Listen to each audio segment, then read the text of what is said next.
All right.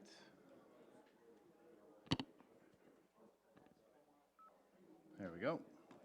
Hello, it's 6:30. We will call the Planning and Zoning Commission to order, the December 7th, 2023 meeting. Roll call. Brooks. Here. Mike. Here. Brian. Present. Thomas. Present. Alyssa. Rob. Here. We have a quorum.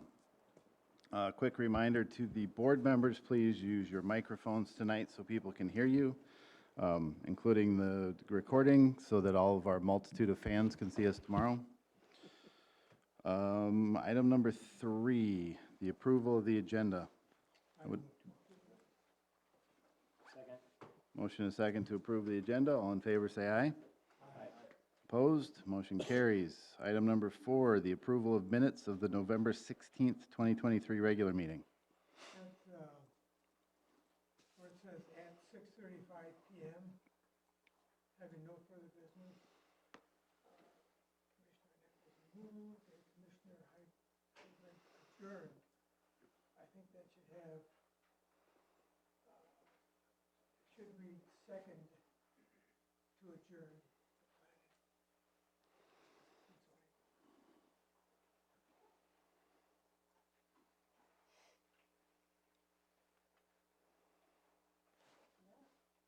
Okay.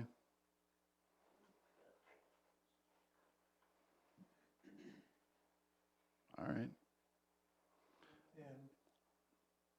if that's adjusted, then I move that we accept it. All right. Motion and a second to approve the minutes. All those in favor say aye. Aye. Opposed? Motion carries. Item number 5, public comments. Anyone wishing to address the commission may do so now. We do ask that you give us your name and address. We limit comments to 5 minutes. If you would like to speak to an item on the agenda, we will get to that here in a minute. Anyone have anything? Hearing none. Item number 6, the conditional use application for Lot 15, Block 2 of Rovang Industrial Park, 1913 North Plum Avenue. That's Jim Sternick. Come on up, man. Let us know what you'd like to do. All right. If you don't mind, I have some exhibits here I'd like to pass out. Come on up.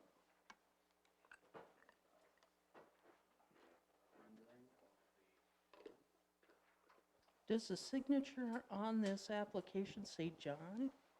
He's also the owner of the building. Okay. That's fine. You okay to share?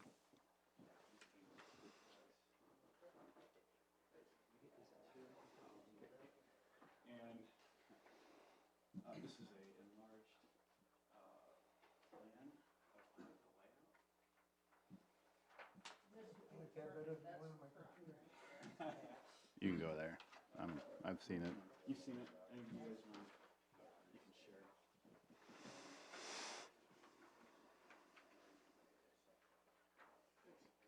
And then the last exhibit is just a historical reference for where, just to explain where I'm coming from.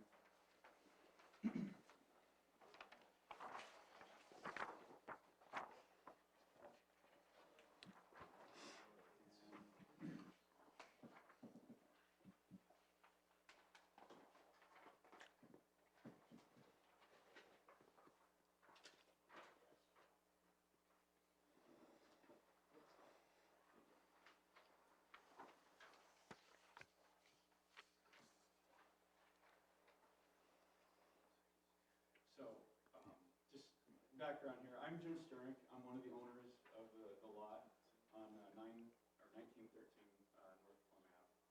And we're looking to build an approximately 33,000 square foot industrial building on the lot. Right now, we don't know exactly who will be occupying the lot, but we've developed a number of similar buildings in the industrial park in that area already, and we anticipate doing something very similar to what we've already done. What I'm asking for is the ability to put in a second driveway.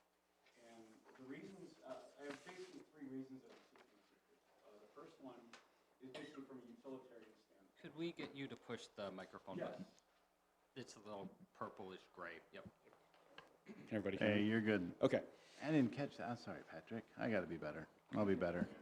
sure. I'll start being better. So the first of the three reasons has to do with the utility of the site. Basically, the building, as you can see in the rendering, and maybe you can glean from the plan, is essentially designed as a duplex. So we anticipate having probably 2 tenants, and we would like to make it so that each of those tenants has the ability to enter and leave the site independent of the other occupant in that building. And so we obviously like it to minimize them crossing paths as they enter and exit. The second reason for this has to do also with safety. So the layout of this building, on the east side, we anticipate having small vehicles parking on that strip in front of the building. On the west side, where you see the loading docks and the gravel area, we're anticipating having semis come through there, larger vehicles come through. And so the design, the layout, it's all intended to minimize interaction between the small vehicles and the big vehicles. And then the last reason has something a little bit more tied into the history of the site. If you look at the last exhibit I provided you, originally this lot 15, was made up by combining 4 smaller lots. And had those 4 smaller lots been purchased independently, each of those would have potentially had their own driveway. And so even with my request here to add a second driveway, I think the infrastructure originally as it was laid out is designed to handle 4 driveways, and I'm proposing that we only have 2 instead of 4 in that location. So those are my reasons for requesting. Hopefully you find them to be reasonable, and that's all I've got. Anybody have any questions? Go ahead, Brooke. I have a question.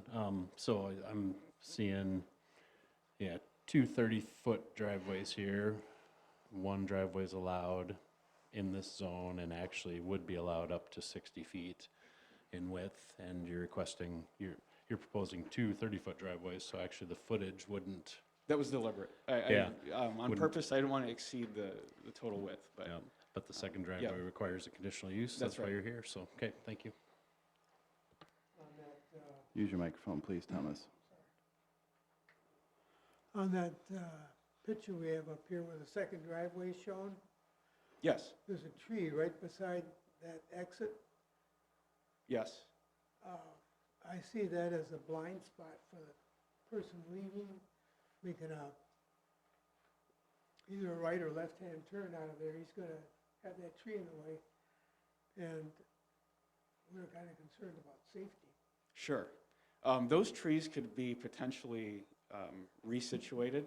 The trees I'm are, looking at the one closest to it, yeah. yes. And those are also, they're in there as a result of the zoning requirements to put Yes. trees there. But it can certainly be shifted further south to minimize any kind of blind spot. that might There are occur. currently no trees on the property, and we do require in our landscaping standards that there are trees put in that boulevard, so, yes. But he can move it off the corner. Yes. Mhm. Anybody else? Anybody else have any questions? Go ahead, Brian. So, am I understanding this correctly? On the front side against Plum Avenue, that is gravel? The entry and exit, the driveways are concrete.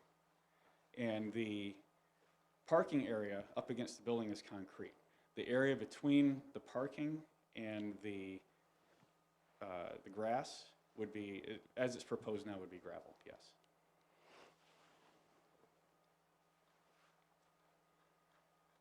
So I believe that is required to be paved for the ordinance. Is it required to be paved? Yes. Patrick? We only require parking spaces be paved, is that correct? The required parking? And the driveways? for LI and HI, parking spaces within the side yard, and blah, blah, blah, shall be hard surface. Any required parking space is hard surface, so it would be the minimum required parking spaces. The additional ones, the additional ones are just extra. In the driveway approach, certainly will be, that's what he's, going to state he was going to do. Okay. Anybody else have any questions?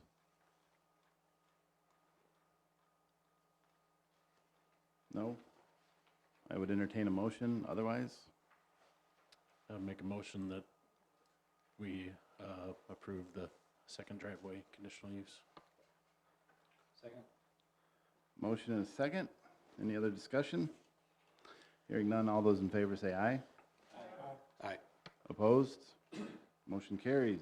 There you go, build a Thank you. building. Item number 7, the rezone application for 501 East Switchgrass Trail. Patrick, would you like to give a brief history as to why this ordinance was, or this zoning district was created and what the use of this is? Yep, so this kind of expounds on there in the packet on pages 22 to 23. There's kind of a summary of this. So back in 2019, I think it was April 2019, the city council passed ordinance 584 that created the institutional district. So prior to that, things like parks, detention ponds, lift stations, there are a lot of things that develop around single-family homes and apartments and commercial businesses that don't quite fit. If you look at a single-family district, it's designed for single-family homes. Generally, an R2 is designed for twin homes, duplexes, townhouses, R3s, apartments, and condos. Then you have commercial and industrial. So those are what they're designed for, but you have all this extra stuff that fits around them, hopefully. So institutional was designed for those things that were there but don't necessarily fit that zoning. Specifically, parks have a lot of principal uses and accessory buildings generally. If you look at Aspen Park, you have the municipal swimming pool, the water treatment plant, the baseball fields, the RC track, the hockey building coming up. You have a lot of principal uses down there as well as accessory buildings. There are lift stations, detention ponds. There's a whole lot down there. So that when it was zoned R1 and NRC, there's a whole lot of non-compliance issues there. So Tallgrass Park is in a similar situation. The institutional, all our parks are in the process of being rezoned. This is, Aspen Park has been rezoned so far since the creation of institutional. The school district's admin building has been rezoned from general business to institutional. The fire station up on Sioux Boulevard from general business to institutional. Faith United Church from NRC to institutional. Aspen Park, the first half of it from NRC to institutional, and then a later portion in September of this year from NRC to institutional. The golf course from NRC to institutional, as well as City Hall and the council chambers where we are now from central business to institutional. So there are a lot of unique aspects about things that the city, school, and other public and quasi-public things own. For example, the high school is potentially could find some advantages to rezone, since you also have a stadium, you have concession stands, you have a whole lot of things with the high school that's not just R1, you're allowed to have one accessory building. So the goal there is, if, generally speaking, if the city is going to make you all comply with the zoning code, I imagine you would hope that we would do the same, that we would comply with our own laws if we're going to make you do it. So that's where this kind of came from. Right now, Tallgrass Park does not meet accessory building numbers in NRC. Every accessory building requires a conditional use permit. There is some in the file. It looked like in 2004, one might have been filed. I wasn't quite sure what happened there. I looked back through the 2004 and 2005 minutes, and it was never actually discussed, but we have the restroom building nevertheless, so something must have happened there. We just don't have a record why, for whatever reason. So still though, there's potentially building issues with the compliance there. If they're non-conforming, if something should happen to them, absent fixing that non-compliance, they Tornado comes, knocks them over, they're done. And the same with the parking lot. In NRC, you can have a parking lot within the front yard setback. The parking lot's in the front yard setback. In institutional, both those things are cured, so they would be allowed to exist as they are. I know there was some controversy back and forth about NRC does allow one use, institutional allows more than one. Aspen Park's a good example of more than one works, just because you have the water treatment plant, the baseball field, the pool, a lot of stuff. That particular issue isn't a big deal here. Tallgrass Park is 2.79 acres. One use probably makes sense there, especially since there's a big 40-foot wide drainage ditch running down the center. There's not a whole lot of things that aren't park stuff that you could build there. So that's kind of where we are. The city's plan is to go through and rezone all its stuff to institutional so we can comply with our own zoning code. Okay. Anyone like to speak to this?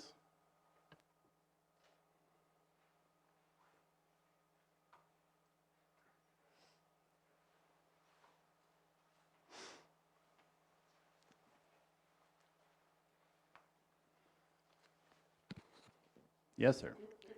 Good evening. My name is Emmett Keyser. I live at 609 East Switchgrass Trail.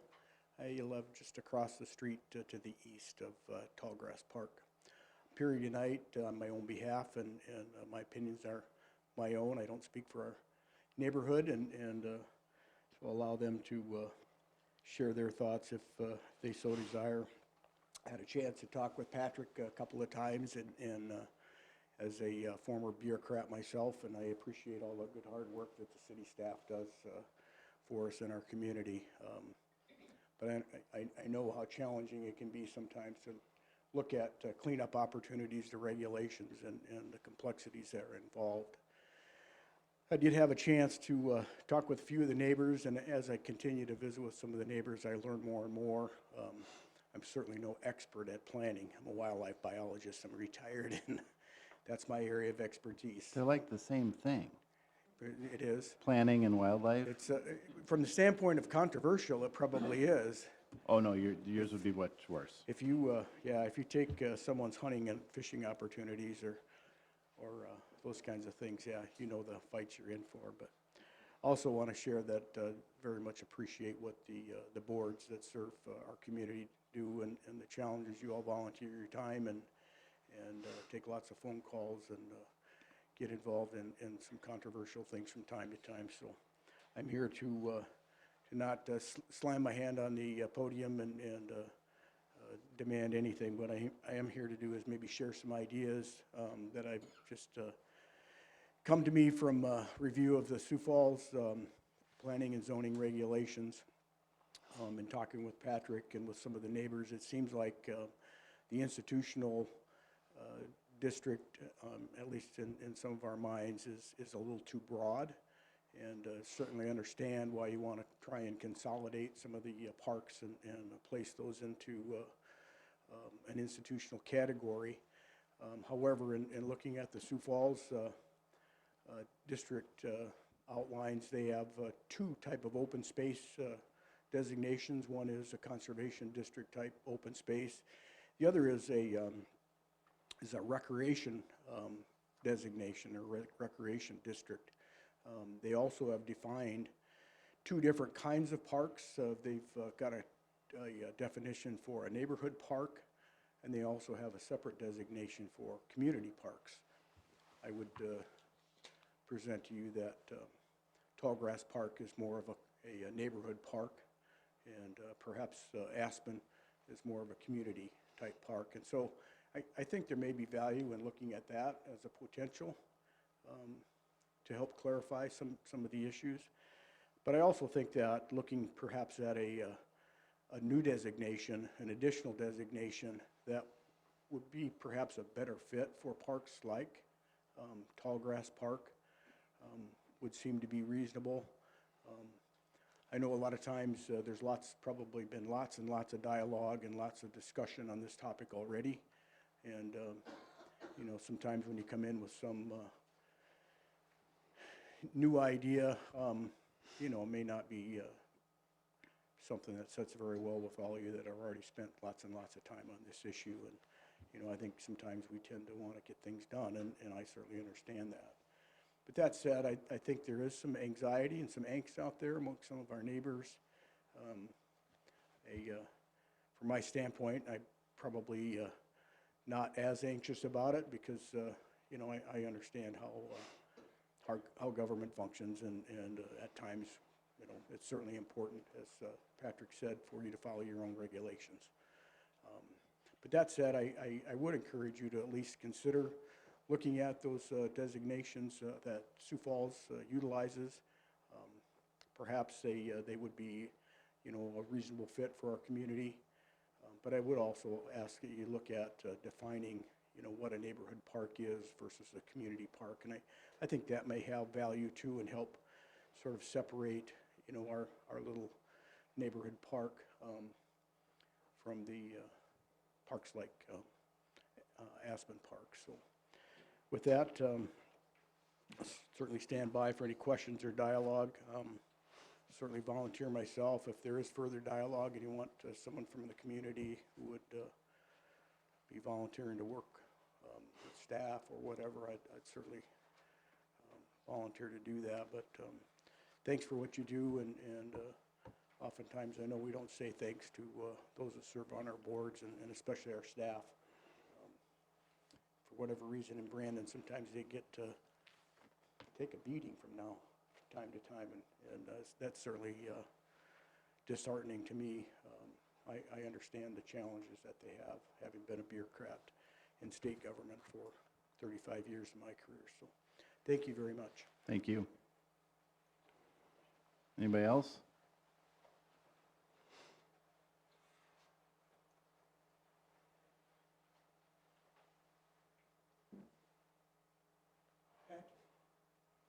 Hold on. Anybody else? Okay, go ahead, Thomas.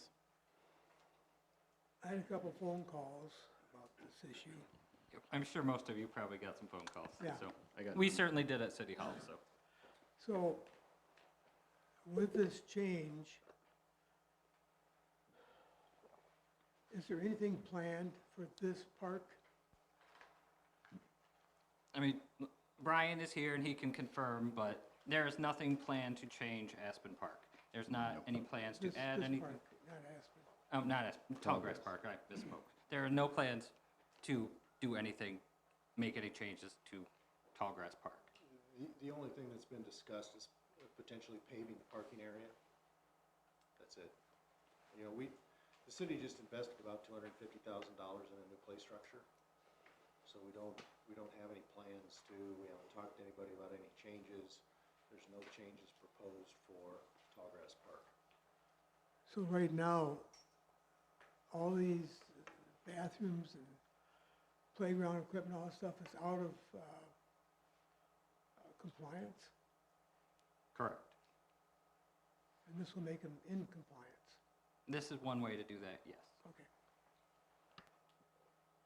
Go ahead, Alyssa.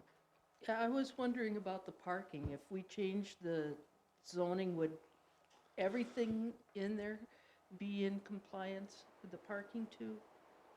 It would, The location Require of the pavement. parking, I mean? and that's what we plan on doing. Yeah, It would have to be paved. yeah. And if, the way it is in NRC,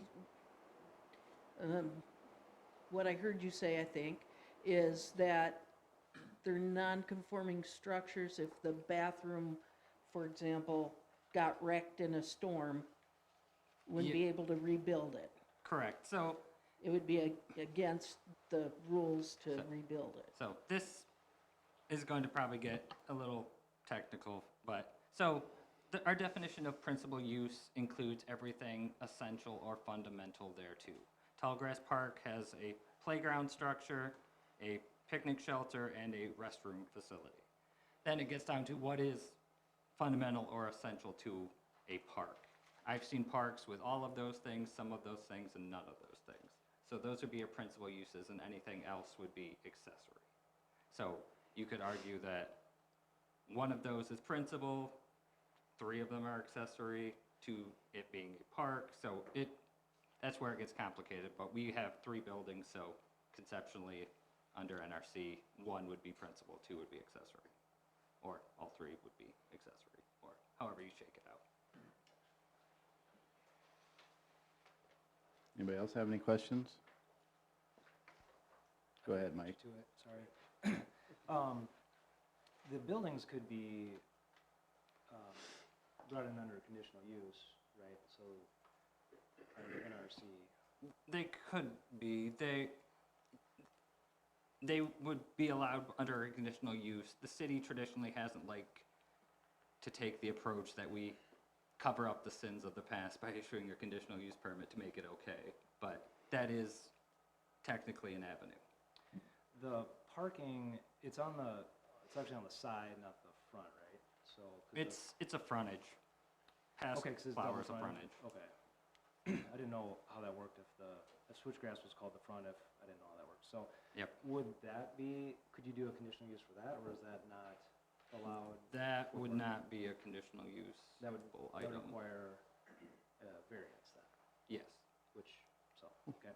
We don't like variance. A variance. The city is going to apply for a variance on itself. There we go. I understand the concern with the wider range under the institutional. There's a lot more uses that could come in, so I can understand the concern, established neighborhood, changing the zoning. What confidence can the neighbors have that there won't be something down the road changing that doesn't come in front of this board if it's changed to institutional and there is a use change to it, that we don't have a screening process in place? So your screening process is, the city council is the governing authority in the city of Brandon. The city council would have to approve changes to some degree. They would have to authorize if we did things. Like with the playground equipment, the city council's authorized payment of it. So the city council, you need to have, so you elect the city council, you would hope they follow what you would have them do. And as far as I can tell, all of the members of our city council are very accessible. I'm sure they would be happy to talk to you about your concerns and be very transparent about the process. But they would be in control of if anything changes. And as far as I've heard, everyone is happy with Tallgrass Park being Tallgrass Park. Just a point of clarity, so our actions tonight And is Park a- Board, which is made up of fellow citizens. what we're faced with tonight is a recommendation to the city council in this case, right? Correct. Yep. Yours is a recommendation that the city council either approve the rezone or not. The city council then will hold their public hearing on this on December 18th. And that meeting is at 6 o'clock. This one's at 6:30, so it's a little bit of a time difference, but it is 6 o'clock on the 18th. Yes, well, let's move. Brian, go ahead. Yeah, I just wanted to add a comment, and Patrick, you kind of touched on it already, but this is the discussions I've had with the people I visited about. Yes, institutional is a little bit broad, maybe to address Emmett's comments. You know, the church to the north should be institutional. Most new projects going into this would probably be institutional. In this particular application, it is publicly owned. So any improvements on this particular parcel, anybody that would have a concern has the ability to speak up. Whether it's an improvement to an existing building out there, whether it's an addition of a new structure or anything like that, because it is publicly owned, any project that happens up there is open to public comment. So just simply by turning this institutional doesn't mean that something's going to happen behind the scenes. You know, everybody has the ability to speak up and speak for or against any future improvements on this parcel. Differently than if it was privately owned by, say, a church or a private school or something like that. So maybe to put the fears of people that there's going to be a skyscraper put up or something that's objectionable, that would definitely not happen because you'd have the ability to speak up at a public meeting. Okay. Come on up. Paul Hansen, that's my view, 401 Pass Flower Trail right there. you answered this kind of, but I ask it in a different way. Can you assure me that I will see that still as I live there for the next 15 years? So at Monday's city council meeting, we spent an hour and a half trying to figure out how to come up with $4.5 million to build a sewer line as part of our $200 million capital improvements projects that's over the next 20 years. And that park is not part of any of it. So, yeah. Yeah, you can pretty much assure me Yeah. that's still going to be, hopefully a paved parking lot, but still would be that. Oh, yeah. That's what I'll still see Mm-hmm. with this change. Go ahead, Barb. So I'm Barb Fish. I'm on city council and I also serve on the park board. Park board has no interest in making any changes to Tallgrass. We just spent, was it a couple $100,000 on the playground equipment? And we're very happy with that, and we put in that solid bottom to help protect the children. We're very happy with that. I'm not sure you're aware of it, but in all of our parks, we have indoor restrooms. Many of the parks in Sioux Falls do not have indoor restrooms, and we're really pleased to be able to offer that because, as we all know, young children, it's a neighborhood park and you're not that far from home, but you know how young children are, or old people like me, and sometimes you wait too long to try to get home to go to the restroom. So we're very pleased with the park. I would love to say that we're gonna get that parking lot paved, but quite honestly, folks, we don't have the money in our budget to do that. So until our sales tax dollars increase, we have revenue increases, that is not currently in the park board budget. So we are happy with Tallgrass. We're going to be moving to institutional zoning on all of our parks. I just think that it's better that way than being out of compliance. As Patrick said, we make the rules, we probably should follow the rules. So I'm speaking on my behalf. I am not the chair of Park Board, but I am a member of Park Board. Just one Yeah. quick comment. Go ahead, Mike. Is there, I know there's a lot of different things that go into required parking. Is there required parking that would be set for this park if it moves into institutional? The parking standard would be the same regardless of the zoning. Is there any particular carve out for parks? I don't see one, but Well, well, I was asking because under NRC, I don't think there's required paved parking, but under institutional, there is required paved parking. It's required to pave the parking under the required spaces, if I'm right. So if there's required parking, let's say it's 5 spaces, then that would be required to be paved under institutional, correct? institutional would require paving. NRC would not allow the location. Under both categories, all required parking spaces must be reserved, just the same. So I'm just saying that if it's required, and that's what we're working at doing, is keeping the city property under ordinance, then there will be paved parking for the required spaces.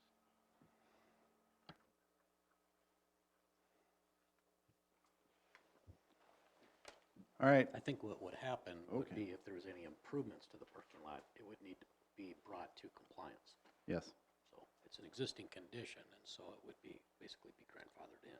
right. But improvements to it, whether it's added to or changed in any fashion, it would have to come up to compliance, Yes, which would be an improvement for the neighborhood. yes. Go ahead, sir. If you'll just push that button that says press to talk, that would be awesome. Perfect. Thank you. Well, first of all, thank you to the city for the park. Can we get your name and address? I'm sorry. Mark Banworth, 617 Switchgrass Trail. Thanks to the city for the park. It's amazing how many kids enjoy that neighborhood park, and it's used all the time. So great improvement. Thank you to the city. Thanks for planning and zoning for allowing that.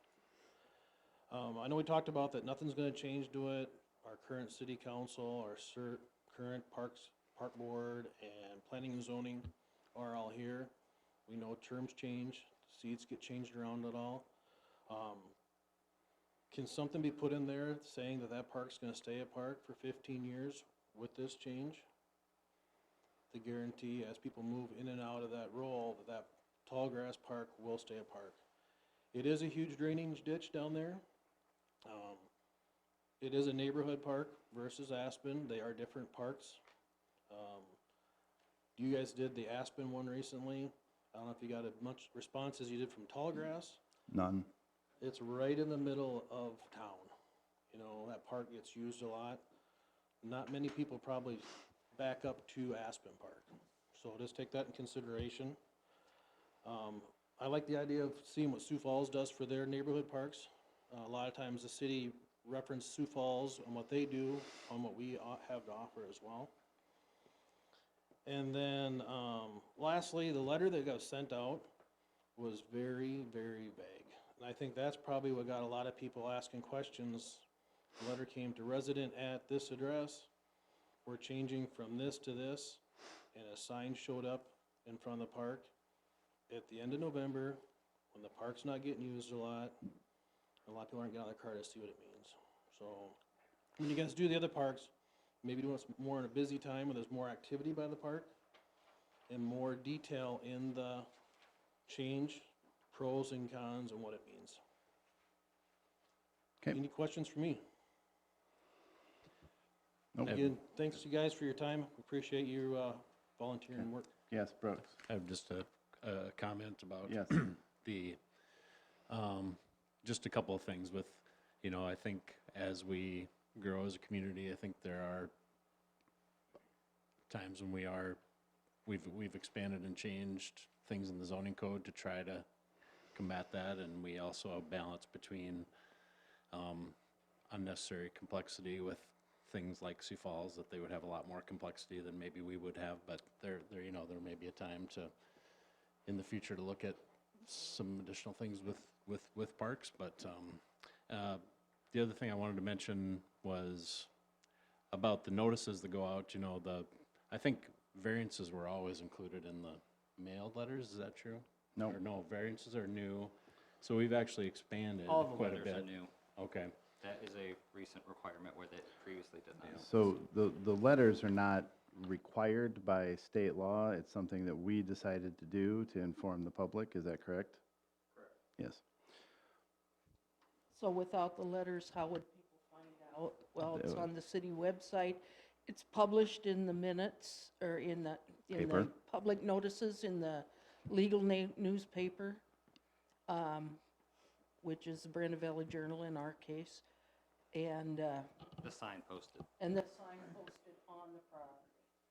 So those are ways you can find out about things too, even if you don't get a letter in the mail. Tim, can I make one comment? So, I mean, the sure. action tonight, there's been a couple questions that were addressed to this board that we can't necessarily guarantee.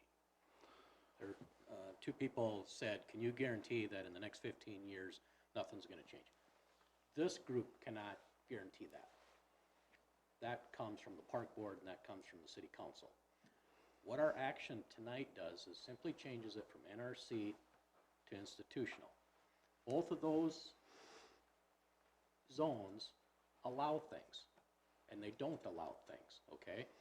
So yes, there might be some things in institutional that maybe you don't want in your neighborhood, but there's also some things in NRC that you probably don't want in your neighborhood, okay? So this action tonight isn't going to change that. What the city does with that property is up to the city, up to the park board, up to the city council. It's not up to this board. All we're trying to do is make this into compliance. So some of the things that could go in there as NRC, a cemetery, a group home, a public utility building, a substation. So just simply by changing from NRC to institutional doesn't say it's always going to be a park. All we're trying to do is make it legit, make it comply with the ordinance, make it meet the intent of what our ordinance is for, so that we can allow multiple structures in the future. We can repair structures if they become damaged in the future, so. Yep. So a little historical reference. I think when I started on P and Z 15 years ago, we had probably 15 or more residential zoning districts in the city of Brandon. And when we rewrote the zoning ordinance, we compiled it down to like 3. Understanding that the city of Sioux Falls has an entire department that handles planning and zoning, and we have Patrick. Patrick's very good at what he does, he's very smart, but he's Patrick. So, And he hasn't, his position has not existed that Correct. long. Patrick has been with us for a year, close to a year and a half. Geez, really? Wow. Anyway, so we've tried to make the zoning ordinances and the zoning districts, some may be broad, but they're also easy to implement, they're easy to keep track of, they're easy to make sure that everything's done right in. And we have 2 people that work in that capacity in Patrick and Paul, the award-winning Paul Clark. So that, yes, it might seem broad, and yes, Sioux Falls probably has 17 different park districts because they have a staff to oversee them. So that was sort of done on purpose. So anyway, anybody else have anything? Come on up. Sure. Again, Emmett Keiser, 609 East Switchgrass Trail.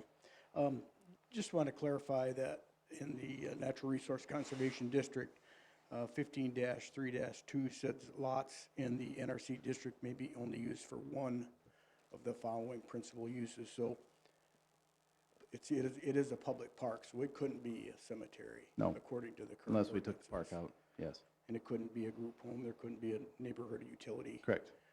Yep, just want to clarify that. I thought you said there It was, could change. yeah, We could tear down the park and put Sure. up a group home. yep, But, as recently stated, Well, we're not going. yeah. so in your job in the did you ever find snakes or anything you had to deal with? No? Okay. No. Geese, deer. Deer? Nothing in danger that The you old had to chief stop and I things dealt for? with a moose in town one time. Oh. Yeah. That was a joy, wasn't it, Dave? Nice. Thank you. Anybody else have any comments or any other questions or anything from the staff? Anybody? Otherwise, I would entertain a motion. I had a couple of things. Go ahead, I'm Alyssa. trying to remember them now. I've been trying to hold on to this Okay. thought. One thing I wanted to ask was, we have more than one neighborhood park.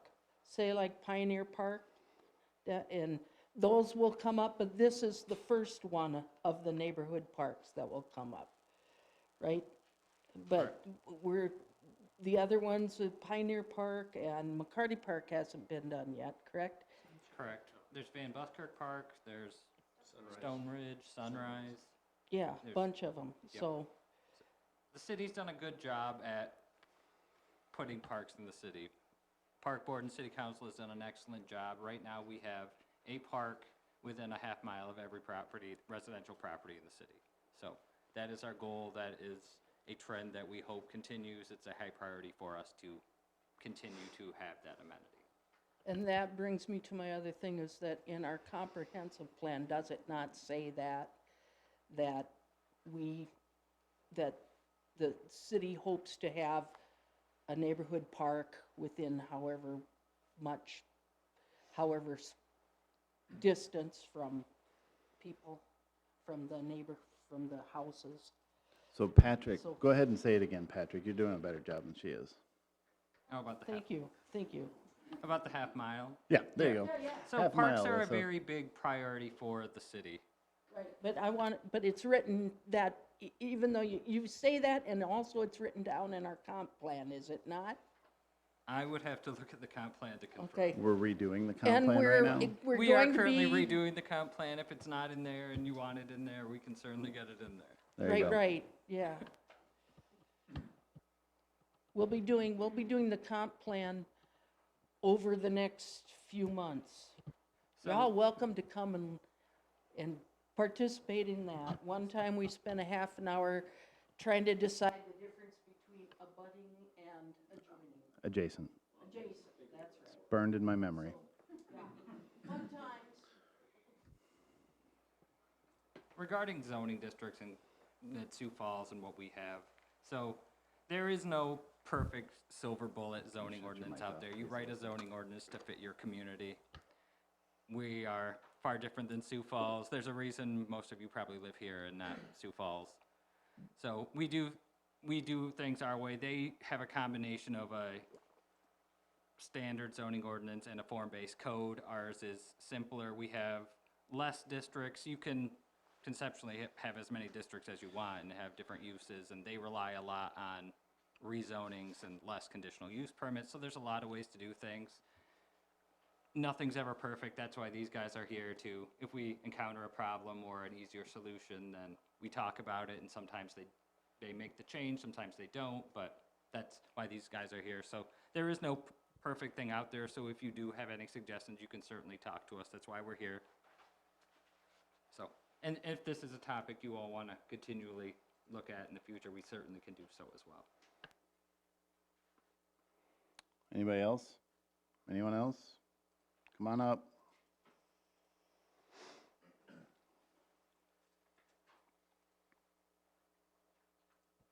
Steve Johnson, 605 Switchgrass. Couple questions here. If it's switched to institutional, whatever you want to call it, that's right? Yep. Then back to the discussion on the parking lot and the pavement to come in compliance with the standards of that. I'm just curious on that, because it would appear that where we were going with that is that it's not in compliance with that classification as planned or planned anytime in the future to do that. So that would mean that you either continue to live in compliance of your own ordinance, even by making this change, or, and even though I understand Brian said, made a comment that, well, because it's already there, it would be grandfathered in, maybe, is that what you maybe meant? And maybe that's true, but isn't some of this compliance part of the fabric of, or uncompliance or non-compliance? That's part of everywhere in Brandon. And I've been here for 30 years, and the zoning ordinance has changed and continues to change, and something that was built prior to those changes usually gets grandfathered in. And I don't know if there's a statute of limitations on this, and I guess what I'm saying is that it sounds to me like we didn't have a problem here. We maybe had a problem. It's been identified as a compliance issue, but is there any people here tonight to complain that it's out of compliance? Has there been any citizens that have complained that this park is not in compliance? Has there been a complaint? So are we, what the Hippocratic Oath or whatever, first do no harm? It would seem that you're getting some public feedback as you start going through these neighborhood parks and broaden or water down their existing zones. We love the park. We think that the answers here tonight are terrific, by the way. You guys all have the right ideas, and we appreciate that. We're in 99.9% agreement, I think. But we've created a problem here that property owners always have a concern when property nearby them gets a looser or a watered down zoning status. And I think that's one of your important jobs on this board, that thank God you're doing it, but is to identify things or identify the rule book for brand new projects. That's very important. But it's particularly sensitive when the rules have already been established and people have invested in their properties around it. So that's usually why there's articles in the paper and why there's things fill up, is when we change the rules after the fact. And in this one, I gotta think that Patrick or maybe everybody here is saying, oh my God, we really touched a button here on something that's really not a big detail. and that's true. But there's always new leadership, and there's things down the road, and there's unforeseen things. And even though it's true that the requirement or the classification of NRC or whatever it is now, that's the one that everybody had to live with when they invested in their properties. So if there's changes to that, that's the rules they have to live by, or they agreed to live by. So when you change the rules, that's when people put their little antennas up. In this case, I don't think there's a huge case. I'm not particularly worried about my property, but I can appreciate those that are. And all I would say is that this is the community feedback that you're getting, and then Pioneer Park and all these other ones that are down the road. I don't know if you'll get that or not, so take it into context here. Hopefully we're not making you all stay here longer than you need to be here tonight, but we appreciate what you're doing here, and if nothing gets resolved, I guess nothing gets resolved. So thank you. Yep. Go ahead, Thomas. I'd just like to make a comment. Yeah. The purpose of the staff and the board is to protect the people in that area. As they said before, if something happens, a storm, big ball falls out of the sky, whatever, and damages anything in there, it's not covered. It won't be repaired. It'll just be a piece of junk out there. We're trying to protect you and protect that property by making it institutional so we can cover it. That's our purpose tonight. Patrick, maybe you'll know the answer to this, maybe not. What is the cost for non-compliance in a zoning district? Is that a question? Are you asking a monetary cost? What kind of cost are we speaking? Like psychological cost? There's no. I can't dive into psychological right now. You're the wrong person for me at this time. I mean, if we're non-compliant, so if a property is non-compliant, let's say it's an R1. An R1 is non-compliant. Yep. And something happens to that property, then what? Or maybe somebody complains about that property not being in compliance. Yep. Then what? Non-compliance stays until it is destroyed, discontinues, or otherwise. So, yes, most people aren't too upset Tallgrass Park is in non-compliance. Where it would come into play is something happens to the playground equipment and it can't be put back. That's where people would get upset, and that's where we're trying to get out in front of it. Rather than waiting for that to happen, then realize, oh, this is a problem now, we have to deal with it. Okay. And doesn't that also, not just if a storm comes through and wrecks the picnic shelter, but if the picnic shelter eventually goes into disrepair because the wood's so old and it needs to be redone. Obviously, you can't maintain something forever. Eventually, you have to replace things. Things don't just always exist. Everything The sometimes city falls will apart, do, yes. and the Parks Department does a fantastic job, and Devin back there could speak to this. They will maintain and repair things as best they can, but eventually, ultimately, everything has to, at some point, it runs out of its useful life and has to be replaced. Go ahead, come on up. All right, I think we're still on. It's Louis Capra, and I'm at 412 North Morning Rain Avenue. So one of the questions, mine's more of a question as opposed to a statement, but what would be the consequence of doing a rezoning if one of the situations, storm comes by, knocks down the park? What would be, I guess, the repercussion of potentially rezoning at that time when that situation would take place?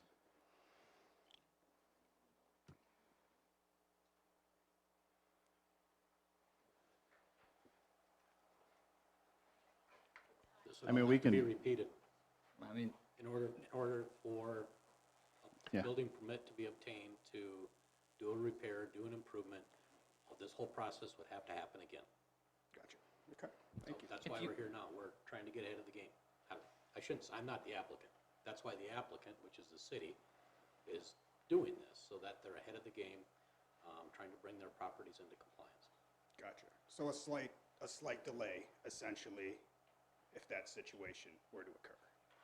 Typically, a rezone takes about 90 days to become effective. Okay, cool. It takes city staff time to review plans, approve plans, inspect plans, depending on what it is. Since the park does have restroom facilities, that would take plumbing, probably electrical. You can talk to Lee and TJ in the back. They'll tell you how long it takes to review site plans. So it's not an instantaneous process. We have limited staff, and we do our best to make sure plans that are submitted meet all of our codes, and there are a lot of codes out there. Sure. In addition, public notices are required by law to be printed in the newspaper and published and things like that. So that takes time as well. Yeah, and I mean, and I think the obvious thing is what somebody had brought up earlier about this being grandfathered in, that there, hasn't been a massive demand for change. And I've only lived here for, I think, 2.5 years at this point, but I haven't seen, a park get leveled. So, and I get it. I understand that there's the potential that it could take place, but McCarty Park got leveled a couple of years ago. I mean, that was giant chunks of ice, but it completely got leveled. sure. Yeah. Yeah, I mean, I'm not saying it doesn't happen. I'm saying I get it. We're pointing out one specific situation, though, that would take place. So I was just wondering what the consequence would be, and it sounds like just slight delay in the time frame and having to potentially redo the process at that time, correct? Correct. Cool.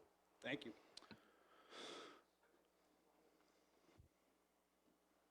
Anybody else? Any other comments from the board? Otherwise, I would entertain a motion. I'd like to make a motion to recommend this change to the city council. Second. Motion is second to approve the rezone. Do you want to do a roll call?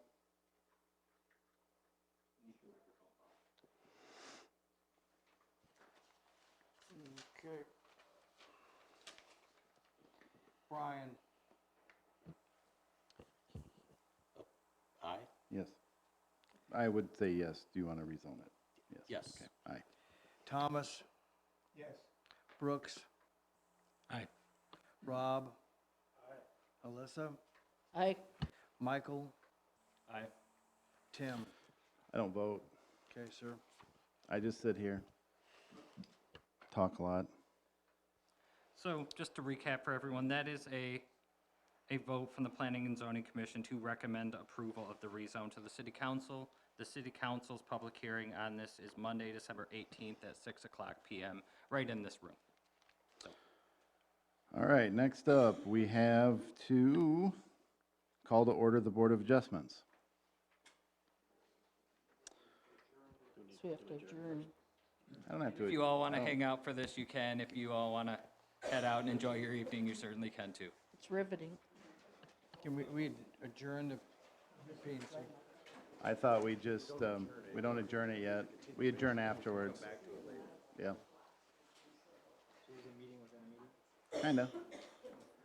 So I'm going to call to order the Board of Adjustments. Sure did. No roll call because the quorum has already been established.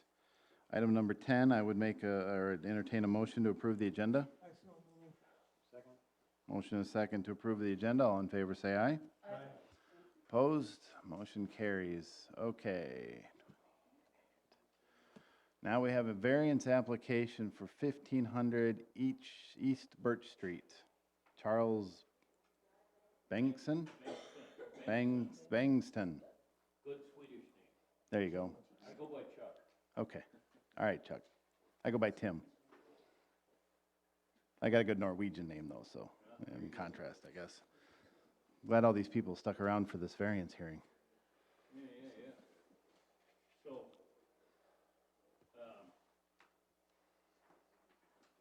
I just want to tell you first. Yes, sir. To talk. Thank you. If you could just give us your name and address for the record, that would be outstanding. Okay, so it's Chuck Bankson, Okay. and I live at 1500 East Birch Street in Brandon. And I think I first want to tell you who I am not. And who I am not is the previous owner of that property. Because I know that this person had lots and lots of problems with the city, and he had lots and lots of problems with the neighbors, and he had all kinds of junk strewn around in his yard. And so, who I am is, I was a police officer for 10 years. And then I went to law school, and I became a lawyer, and I got recruited by Honeywell International, and I rose up through the ranks, and I was a vice president of Honeywell for over 10 years. And my last assignment was I was responsible for Europe, Middle East, and Africa. And I lived in Prague, and, you know, and then things happened to me, and I had some health issues, so I decided to retire, and I chose Brandon. I chose Brandon because I want to live here. I want to live here for the rest of my life. So I bought this house that this guy had basically let kind of go and had all kinds of junk piled around there. And I cleaned it up, and I put over $200,000 worth of restoration into that house. And one of the things that I put in there is a deck. And it's a deck that goes off the north side of my house. And why did I do that? I put a deck on there because the old deck was a piece of junk. I walked out there and I felt like I was on a surfboard. The joists were not properly spaced. The stairs did not have the proper number of stringers. And every time I walked out on that deck, I felt like I was going to fall through it. And that deck was 16 feet out from my house to the north. And so what I did was we pulled the permit, and we built the deck, but we reduced it from 16 feet to 10 feet. And the deck is virtually completed. The only thing that needs to be done is put the decking on it. And the next thing I know is I get a letter from the city saying that I'm not in compliance. And they're saying it's too close to the property line. And so they're saying it needs to be 20 feet. So I went out and measured it, and because it's kind of angled, the one side is 4 feet, and the other one is 3 feet. So we're talking between 3 and 4 feet is what we're talking about for a variance. So if I may, I would like to approach, if that's okay. Sure. So all my neighbors have, who live around me, have signed a petition that say that they support my request to have a variance, because this is, they're saying you have done so much to improve that property that this is,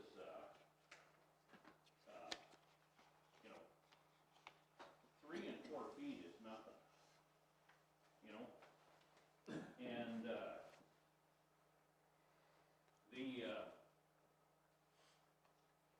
like I said, the deck was unsafe. So I had that deck torn off, and I put the new deck up, and we filed the permit. And I guess, in my opinion, the time, if the city had a concern, I mean, we filed the plan, and the plan was a complete, it was a complete plan. It said, here's the, you know, the relationship to the new deck, to the, you know, the existing house. It was a complete plan, and it was submitted. And like I said, then I my general contractor used the Minnehaha County GIS system for planning this. And he said, no, you're fine. And like I said, I guess my issue is, now that my deck is virtually complete, now I get told that I can't do it. And I think you can ask Mr. Clark over there that this deck is a substantial improvement over the deck that was there. Would you not agree? That's not the issue at hand, sir. No, but would you agree that it is? I'm not going to make any comments on that, sir. Well, I'm not asking you whether it meets the property line. I'm saying, is this not a better deck than the other one? He's I'm not not gonna, make a comment on that. he's That's not gonna not what give an the issue opinion. is, sir. So anyway, you know, we're talking about 3 or 4 feet. It's all my neighbors, including the neighbors who are most directly affected, signed the petition and said that they're willing to, that this is okay. And the only other thing that was brought up in the letter from the city was footings. And they said, you didn't have a footing inspection. And if I may approach again. Okay. There aren't any footings.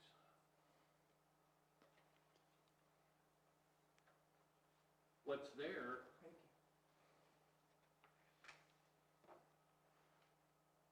what are called diamond piers. And these sit above ground. So, you know, if the city wants to come and look at them, they're above ground. And in fact, when Mr. Clark came out and looked at my property, he saw them.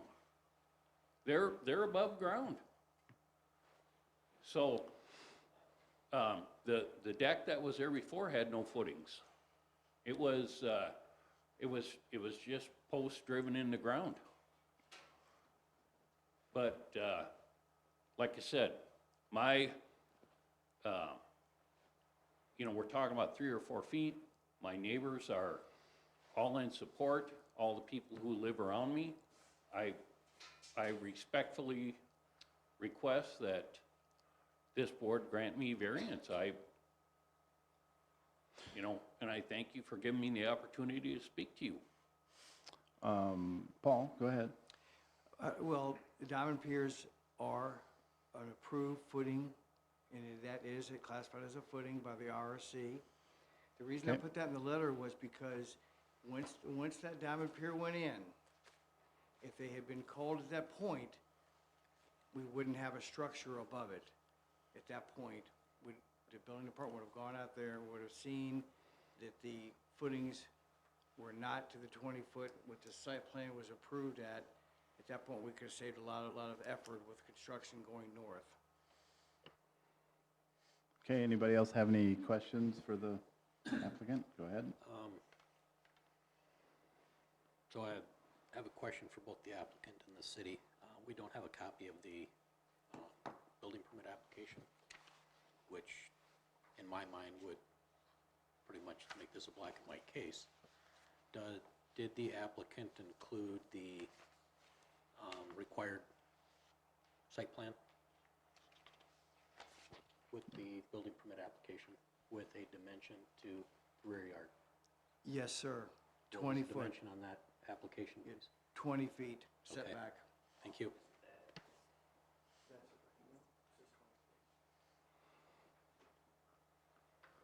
Did you verify the, It's the map on page 32, just for your consult. What's on page 32 is the attachment.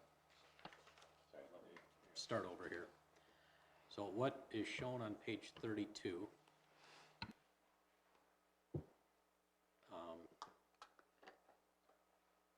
sorry, this is being addressed to the applicant. Do you agree that this is what you submitted for a building permit? It's over my head right My, now. my general contractor submitted the information for the building permit, so I do not have any specific, knowledge about this, but what he, Well, before you continue, you made a comment that the city okayed this, and then now they're telling you you can't. My point here is, the application shows a 20-foot setback. That's what the city reviewed, that's what the city approved, that's what's in compliance with our ordinance. Correct? I So, for don't you to know, say that I don't know now what this- the city approved. All I'm saying is that, Right, in your previous statement, you said the city approved this, and now they're telling me I can't build it. that's I right. just want you to say, yes, this is what the building permit was based upon, is correct? I can't tell you that because my general contractor submitted all the documentation for the, permit. Okay. And I did not personally review that. But what I'm telling you is, you know, he said he got it approved, and now we're talking about 3 or 4 feet, depending upon where you measure it from. Go ahead, Brian. So this parcel already has some leniency because it's a corner lot. So when you say 3 or 4 feet is not much, this parcel already has some leniency?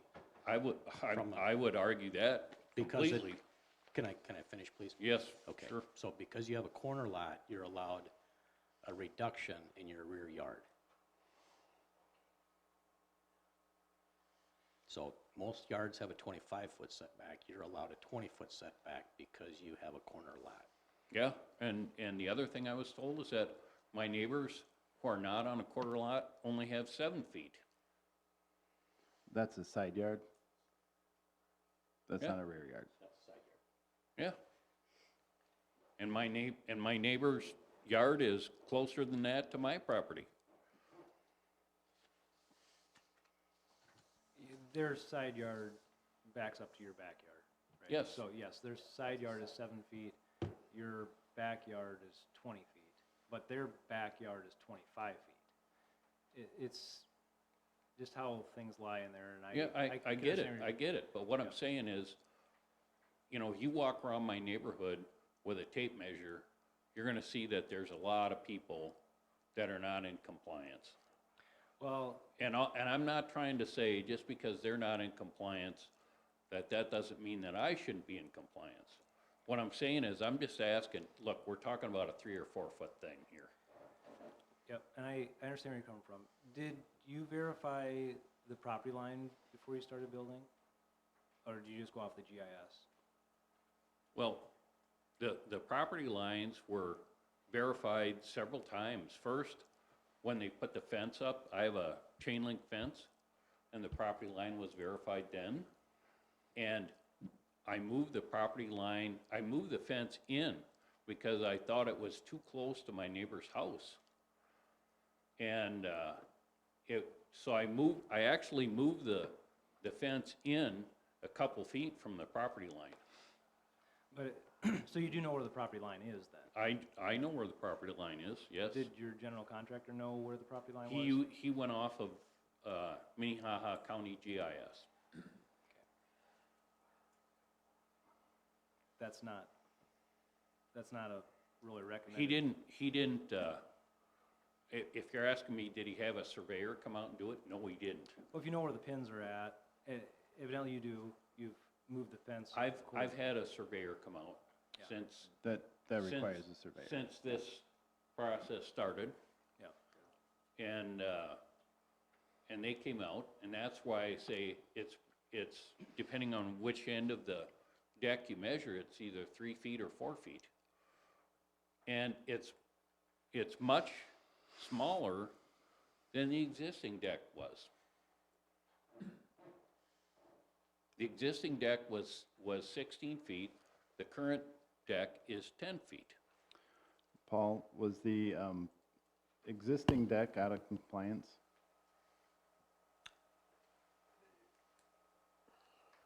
I looked at the file before the meeting, and the existing deck was in compliance. At the time that that deck was built, we allowed a projection into a rear yard. I can't remember exactly what it was. If it came off the first floor, which it did. Came off the first floor, yes. So at the time, because the city attorney reviewed it, because there's a note on the building permit application that the city attorney has reviewed and approved. So at the time that deck was built, it was in compliance, is my understanding. But it didn't have a roof structure on it, Correct. Once you put a roof over a deck, it changes the rules. correct? It typically, and if I remember right, I should have brought it, the old ordinance read something along the lines, an open and unclosed deck can Yes. extend into a required rear yard by X number of feet, Correct. as long as it stays, I think it was 5 feet away from the property line. Well, this one is 10 feet shorter than the other one, or 6 feet shorter than the other one.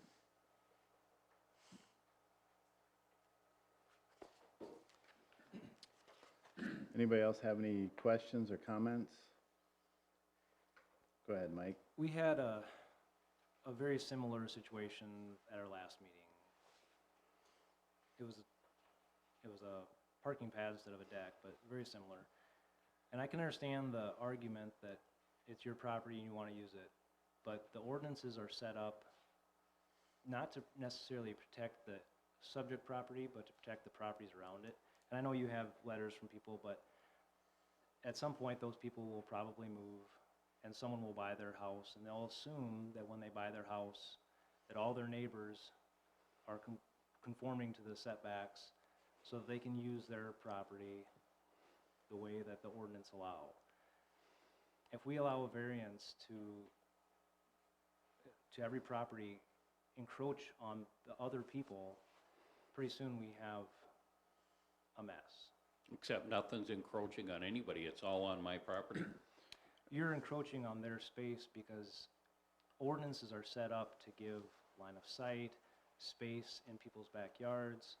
And when people buy their homes, they expect that the other properties are gonna conform to the ordinances. And my neighbors are happy, But they won't always be your neighbors, or they may not always be. and I may not be their neighbor. Which is why we rely on the ordinances.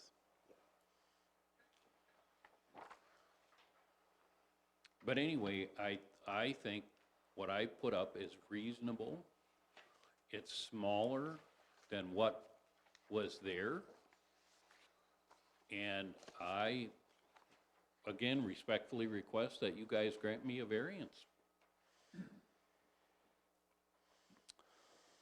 So it appears as though the city got a plan to build a deck that was 20 feet off the property line. The city of Brandon approved a 20-foot setback on the property line. The contractor who was supposed to build the deck should have built the deck 20 feet off the property line, is that correct? Yes, sir. And what we're saying is that it is not 20 feet off the property line. Okay, anybody else have anything to add to that? Also, when we consider a variance request, we have to consider the property and whether it has a hardship. That is correct. And, go ahead, Brian. Without a specific hardship, any future person within the city of Brandon could say, well, if that one was allowed, let's say 4 feet, if that one was allowed a 16-foot setback, then we have to grant everybody in the city of Brandon a 16-foot setback. Well, I would just say my hardship is simply, Because it sets precedence. I'm gonna have to tear that down. And then what you're gonna see is what you see in the suburbs of the Twin Cities, which is you're gonna see a house with the board hanging on the side with nothing on it. That, my hardship is they waited until the thing was virtually complete to raise the issue. And now I'm gonna spend my entire budget tearing the thing down. When you say they, are you talking about the building inspector? I'm talking about the city. The building inspector. I'm not, Okay, was there a request to have the building inspector come out and look at it any time prior to this? I'm not pointing fingers at anybody. What I'm saying is the city waited until the thing was built. Paul, in your estimation, were you out there in a timely manner to do a framing inspection? Within 12 hours or Okay. less. You know, it's a small city, we get to inspections very quickly. Once called, again, I was not called for a footing inspection to look at the diamond piers. At that point, we could have saved a lot of effort. Do we normally call for footing inspections? If they're standard footing inspections, yes. In this one, since it was gonna be a tight one, if I was the contractor, in my opinion, I would have called for a footing inspection to re-verify that we had the 20-foot. That's my comment. Okay. But when a framing inspection was called, I was out there within less than a day. Okay. Anybody else have any questions up here?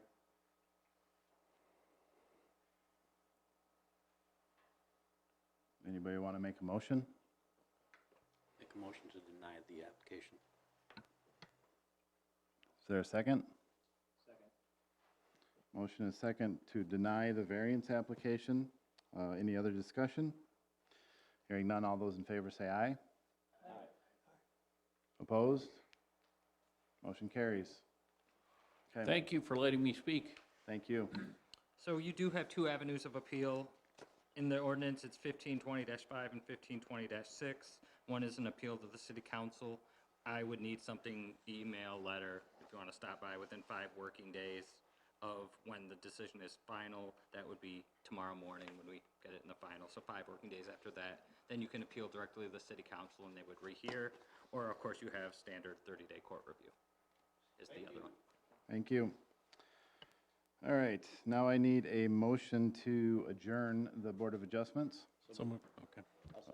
A motion is second to adjourn the Board of Adjustments. All in favor, say aye. Aye. Opposed? Motion carries. We will now reconvene the Planning and Zoning meeting to do a discussion on frontage regulations. This is where things really heat up. Oof.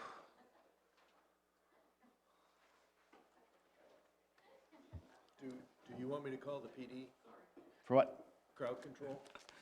I mean- You said that now's the time things are gonna heat up, so. Yeah, it you want me is. to- These I can in-depth come over here. discussions, these are great. What? You're leaving? This should be the top of the, like, headline. All right, Patrick.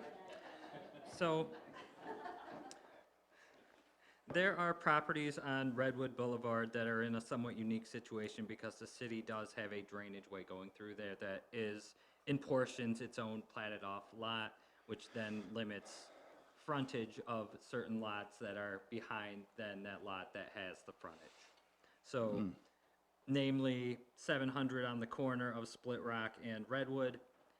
It has frontage on Split Rock, but not on Redwood. It is a deep lot. You've all probably driven by it numerous times.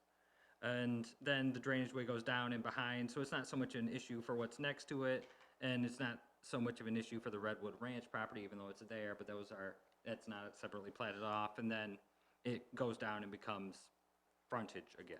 So we're just wondering for development purposes, we have not received a formal application, but we're just trying to get out ahead of it because there is, of course, interest in developing that area of town.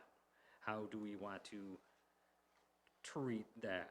Since, given it is on Redwood, there is a commercial potential to it. Signage is huge for commercial. Commercial signage is based on frontage. So, So the parcel you're talking about, is this where the apartments were gonna go? no, No. I'm trying to be general because I don't want to step in on anyone's plans, but Sure. we're more concerned about the corner of Split Rock and Redwood. Tammy will pull it up on GIS. Take a look at it. So I guess I'm not seeing any landlocked parcel. Currently, it is not. The issue is potentially the subdivision of that property.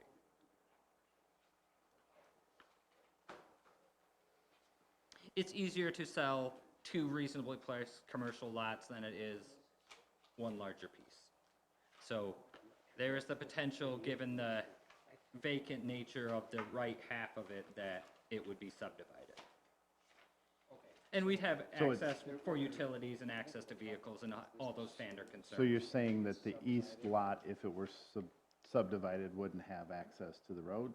And it would not have frontage for purposes of signage. I got you. How But- would you access it? Well, you'd have to come off Split Rock. Yep. And that's something we're working through as staff, and Tammy and I have talked about it. You would have to connect through the other lot, or I guess you could build a fancy bridge if you wanted to. No, But no, no, no, no, no, no, There's no bridges over our drainage. no bridge, no bridge. So it would be, utilities would also extend across the lots potentially. But we already have several lots that are landlocked. Access to the east half of the property could be gained by a mutual Mutual access access, easement. yeah. Yeah, Which they would have to in order to sell that Correct. parcel. But it And- gets back to the signage requirement. It wouldn't have frontage on Split Rock. Its potential to develop as commercial is very limited without signage. correct. Well, that's just, in my mind, that's just something that a future buyer would have to take into consideration. Every parcel has its limitations, just like we just got done with that very house sitting on a very narrow lot. You know, all those things need to be considered when you look at a prospective piece of property. So you wouldn't want to address the second lot off of Redwood? You couldn't. Because, have to it- be, because it's there's no Not access? adjacent to Redwood. It has to be where it would be Ah, accessed it's from. true, it's not, is it? Okay, Another situation then is, so one of these properties is in the city, it's a residential property, it's probably not gonna develop as commercial, especially given the controversy with the property next to it. Yep. But you do have this, and that has its own issues, as you can see on the map, but that also does not have frontage. sure. And conceptually would not unless we, 1624 wanted to give them access. But, so, Yeah, we're just trying to think through should they come in. Or, just like we were I doing mean, with the park, we want to yeah. kind of think things through ahead of time and not be reactive all the time. I mean, I'm looking at the industrial park, there's a lot of properties that are landlocked. But industrial doesn't need the same kind of signage that like retail would. I mean, it could, but it wouldn't necessarily. now you would I still don't think- have, I mean, you don't have, think signage is gonna make or break that, guys. so the signage would just be along Split Rock, it would not be along Redwood, because even though that's basically city property as a drainage ditch, we couldn't count that as contiguous to Redwood? No, it's a separate parcel. If you look at the definition of frontage, it is abutting a street. We're not gonna go I- down the abutting adjacent discussion. No. Could you get traffic access off of Redwood by putting a culvert? No, it would require a bridge, literally. I guess in my mind, if whoever owns that building is trying to sell it, they can certainly come up with some kind of a, they're gonna have to come up with a mutual access agreement off of that parcel. they can certainly come up with a mutual signage agreement. We don't dictate what's on that sign. So if Oh, they yeah. wanna- I If they mean- want to give up half of their sign and provide access to that back property, that's between buyers and sellers. I don't know if we need to necessarily make a bunch of wholesale changes to our ordinance for the exceptions. Do we have anything in our ordinance that allows for, you know, if you have a large lot with narrow frontage, is it all based on frontage for signage? Our signage is all based on frontage. The one situation we recently talked through was Aspen Park with its signage. Right, because Those they have organizations- zero Those organizations frontage. got variances. We did increase the sign size, like in the industrial park, so someplace like Marmon could have a big sign on their building. But they also have a lot of frontage on their property. Something that might be similar would be B&G Milky Way, Yeah, if those of you that have been around long Yeah, enough. 'cause their variance frontage was is- granted there, because their frontage is 20 feet not enough for a sign. for its Basically. driveway. And that, there was a variance granted there due to, the hardship was the irregular shape of the lot. Yes, so it's lot 7 right there, is the B&G Milky Way. And their Correct. only frontage is that little piece in the corner. Yep. I guess So- my thinking is if, as a city, we want business. What? It's true. I've heard it before. I remember someone out there talking about it. And do we want to limit a business because, you know, 'cause I could see how this lot has enough area to support multiple businesses, but not enough frontage to sign them, especially on Split Rock, which is a busy street. I mean, that could be a good place for a business, but do we want to limit that just because, we want to limit a good customer? I mean, I don't, and I know we might go down a rabbit hole, but. Is signage gonna do any good that far off Split Rock anyway?